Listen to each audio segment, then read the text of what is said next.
So over the past few weeks, I've been working on a tool I call Concile. It is a transaction reconciliation tool that allows companies to take a file that contains the transaction, maybe from some kind of external provider, and then process it within their system or compare it against a list of transactions that they have in their database, right?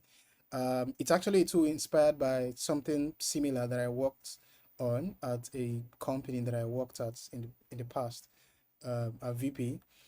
But I decided it would be nice to replicate this same tool in Golang. But there's a catch to it. Instead of just building out the feature, which is going to be boring, I would benchmark every single feature that I implement. And I'm going to take my time. There is no pressure to deliver within a particular time limit. So I'll take my time to work on each feature, benchmark it, record my findings, and then see where the bottlenecks exist. And it has been one wonderful ride so far. So this is a high level architecture of what the entire process looks like.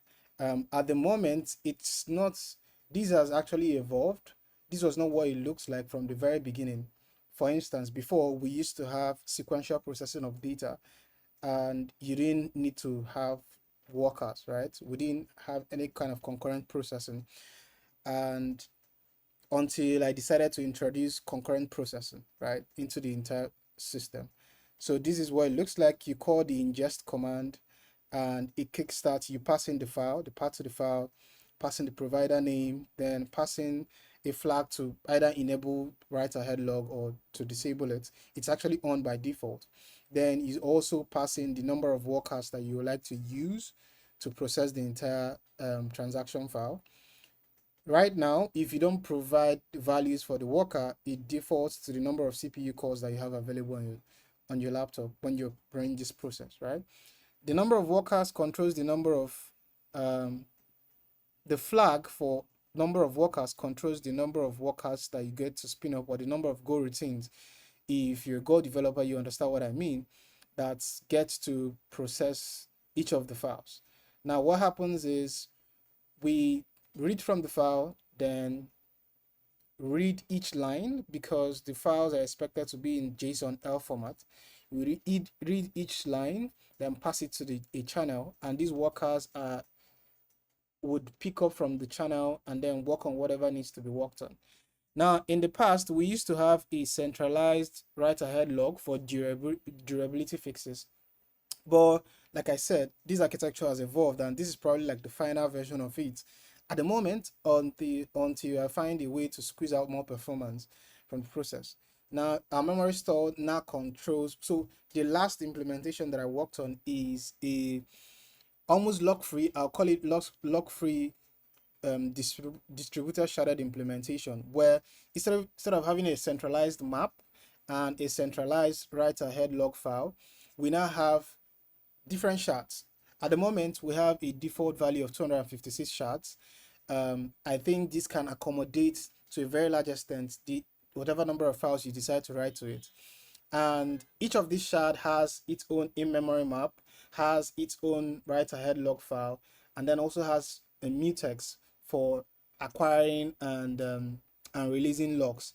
We rarely use this mutex because we are now running in a distributed version of this implementation. But when we had that centralized version, we used to have we used to use the mutexes a lot, and based on my benchmarks or some of the profiling that I did both on the memory and the CPU, I noticed that it was causing a bottleneck, and that was why I decided to the final straw to squeeze out every bit of performance that I could from this implementation was to implement the distributed sharded implementation, right? That uses less mutex as much as possible, that uses as less logs as possible.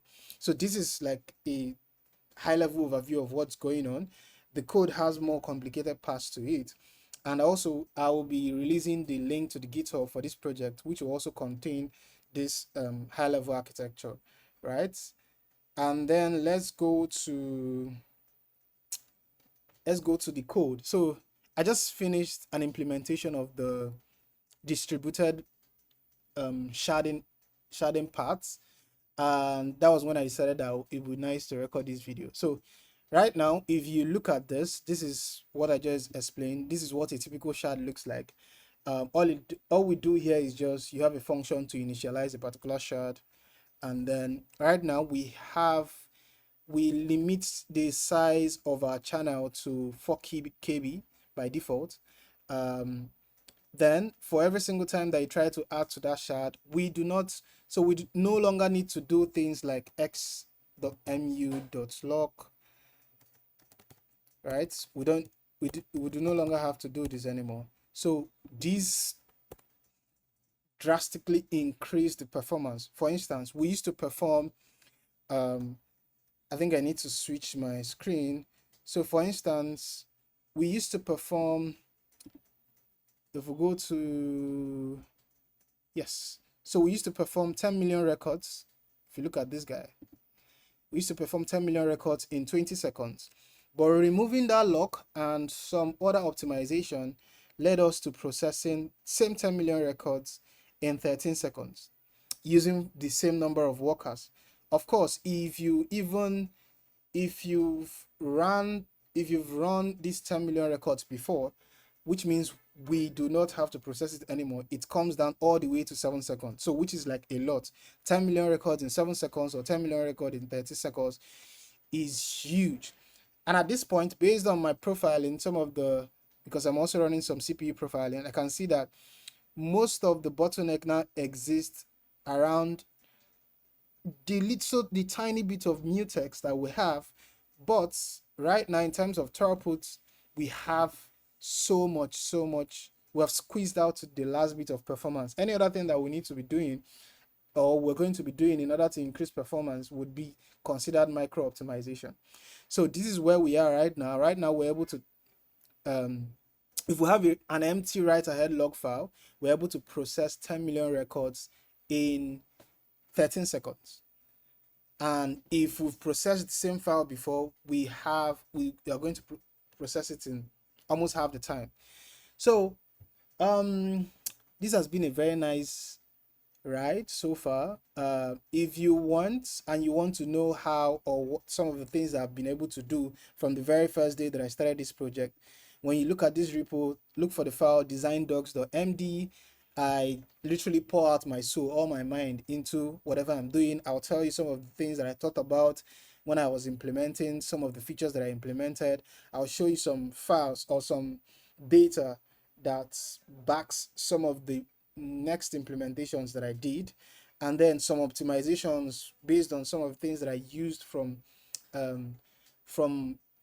the Go standard library. For instance, I had a syscall bottleneck caused by using the buff.io library.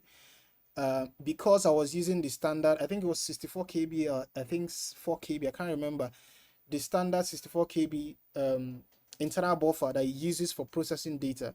And I realized it was causing me to make so much syscall. And if you're very much invested in system programming stuff and low-level programming stuff, you know that syscalls are usually expensive. Disk IOs are expensive. So I found a way to like boost that up. Instead of using the default size of the internal buffer, I made it to become 1 megabyte, and it will reduce the bottleneck of syscalls and disk IO to a very low level. So yes, there's so much to see in this repo. By the time you see this video, I would also drop the link to the repo as well so that you can check it out.